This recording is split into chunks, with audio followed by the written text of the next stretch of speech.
was somewhere near this, and so, and it's like, well, that's not good enough, I don't want, somewhere in this block, I want to know exactly, and it might be the house, but it could be a vacant lot, it could be a CVS store, it could be a dollar store, it could be anything. I'm finding that a lot with places too, but I want to be able to send people to an actual place. This is where something happens. But anyway, everything I have, the 183 I have now are pinpointed places. And I have one photo, the template I use, I have one photo of the place. It may not be exciting because it might be the empty lot picture. But I have then historic pictures, like it might be about a certain venue, and I have a picture of that uninteresting spot where it is now. And then when I share on social media, I share a bunch of other pictures, more historical pictures. And then I put those, after I share it on social media, I put it in the photo gallery, and you can go through like a slideshow and have a caption for each one, and that's there for you. Of course, background information about the various places, and I have other add-ons, articles that you can read further about it. There might be a song that you can listen to or a video that you can watch to learn more about this. And being a journalist, most stuff is in an inverted pyramid style. So someone who's a casual fan can just read the first paragraph, and someone who's an uber pettyhead can go deeper down. I have a trail tunes section where I think of songs that are definitely connected to Gainesville, are connected to Florida, have a deep South connection. I think there's like 50 or so songs. I have a little write-up of each. And I have it all on a Spotify playlist branded that people can check out and drive around and listen to this curated list. And then I have a further reading section, and that's where I give credit to the places the books rather, that Kevin noted, and other resources. And I list my helpers, the collaborators, because I see this as an effort that we're all involved with. I can't do this without the help of others, right? I mean, I can't talk to Tom. I can't, drive around with him and look at these places and he can reminisce. So then I'm reliant on his best friend or his cousin or a bandmate or whatever, or the books that were written and what he said in his lifetime and so on. But a number of you, including Scott Monroe was noted earlier, we had breakfast earlier in the week, and thanks, Scott. But there are people that knew him, and I've talked to a bunch of other people, and those are the people who are helpful to me. So if you are someone in that room who fall into that category, well, I'd love to talk to you. And it all starts with a place, and then what happened at this place? What's the story behind this place? And yes, I've heard like, okay, at this place, this is where I toked up with Tom Petty. I'm not going to map those 1,001 places. There's a lot. So I thank my collaborators and my helpers. And note that I have these branded Facebook and Instagram accounts, and I do that only because when I put something on the website, people don't know about it unless I say, hey, I just added this to the website. So that's the whole purpose. The Tom Petty Trail is not what I put on Facebook, and it's definitely not what I put on Instagram. I hate Instagram. It limits me in terms of the length of stuff that I can post. I'm constantly having to whittle it down. I only do it because I guess it's what the kids are using. I haven't gone into all of the other social media platforms, and I probably never will. But the website is the mothership, and that's where you go. And anything else is just an imitation of, if you will. Cool, thank you. What's that? Thank you. Yeah. Thank you. Yeah. I've never heard that.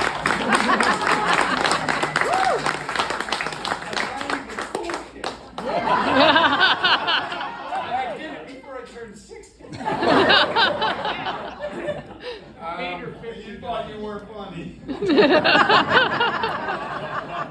Okay, so as far as getting to these stops, so some are super easy. These are the these straight path stops that I'm talking about. So like the childhood home. Yeah. It's just out there. Everyone knows where the childhood home is. There's a lot that's been written about it. Tom has talked about it. Keith Harbin, his close childhood friend from the neighborhood, has been an invaluable resource to me, and he has given me additional information that hasn't previously been reported that I have on the website about, you know, the childhood home and all that kind of stuff, and the city park, now Tom Petty Park. I mean, that's a pretty easy thing for me to do, but most of these are the crooked path things. Like I said earlier, like someone will say, geez, you know, it's somewhere in here, or it was like a biker bar we played. What was the name of it? I don't remember. You know, it's like, okay, well, thanks. It's a great story, but I can't map it, right? So here's a few. So in Mike Campbell's book, he talks about when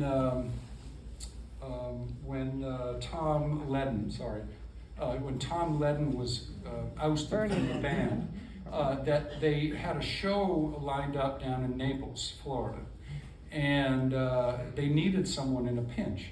And they talked about this bar as being this kind of rough bar, it was kind of seedy and shady and stuff.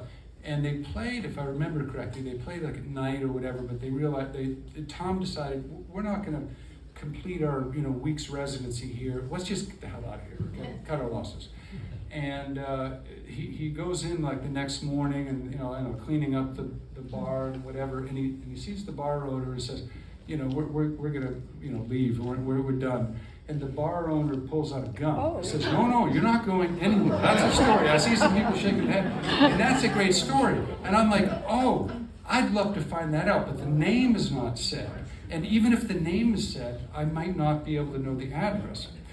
But this past week, I found myself at a private rehearsal. It was a crowd of me and someone's dog watching the Mud Pies play. They're going to be performing this weekend, and one of the members of the Mud Pies, I'm talking with him, is that guy who was the replacement musician, and he says, I remember the name of the bar, which he gave to me, but it's a real common kind of name. Now I'll go back and I'll do like database research and stuff. I have a UF librarian who's been helpful to me with looking at directories and that kind of stuff at Library West.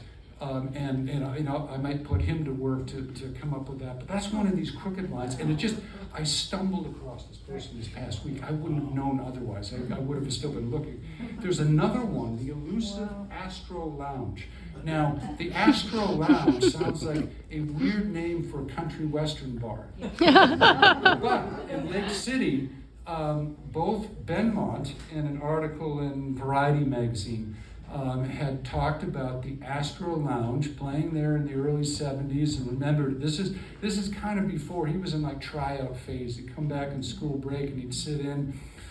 Sandy Stringfellow was the driver and moving equipment around, and his name is dropped. Mike Campbell in his book devotes like 3 pages to talking about the Astro Lounge. And there's one scene in a restaurant before the show where Tom is needling Ben. And Ben finally got pissed off and like threw his drink in Tom's face. And I kind of, you all remember that. And so I'm like, I want to map that place. I've been working for like 6 months. So like, nothing that I found in just casual searches online, but I've gone into databases. I've connected with Facebook groups in Lake City, and no one remembers the place, or they said it might have been here, I talked with city officials, nothing. I had the librarian at UF go through all of the city directories, and nothing Astro Lounge. And then I'm thinking, is it possible that Benmont and Mike don't remember the name, and they're giving that name? And of course that could be the case, because we're talking about many years later, right? So this is like the crooked line that and even if I find out where this place was, it's probably now a dollar store, right? I mean, whatever it is, but I still want to find out, right? What else do I